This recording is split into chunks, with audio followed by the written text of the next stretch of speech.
एक महत्त्वाची बातमी आहे, मी काय पाप केलं की माझं आणि माझ्या भावाचं घर जाळलं, असा सवाल प्रकाश सोळंके यांनी विचारला। घर जाळून आंदोलन करण्याची पद्धत होती काय, असा सवाल देखील सोळंके यांनी केला। तक्रार केली म्हणून मला बदनाम करण्यात आल्याचं देखील प्रकाश सोळंके यांनी म्हटलंय। मी पोलिसात तक्रार केली असल्यास मला भर चौकात फाशी द्या, असं अजित पवार गटाचे माजलगावचे उमेदवार प्रकाश सोळंके यांनी म्हटलंय।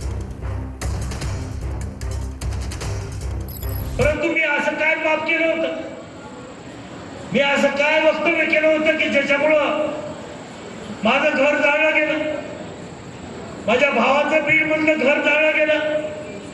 हे काय आंदोलन करण्याची पद्धत आहे का? ही रीत आहे का? प्रत्येकाला आपलं जीवन जगण्याचा अधिकार आहे आणि घरादार जाणणं ही कुठली संस्कृती आहे? तरी सुद्धा मलाच बदनाम केलं गेलं, सांगितलं गेलं की मी केसेस केल्या। त्या प्रकाश सोळंकेची जर तक्रार कुठल्या पोलीस स्टेशनमध्ये असेल तर तुम्ही जाहीरपणे मला सांगायचं की तुम्ही आम्हाला उद्या भर चौकामध्ये फाशी द्या।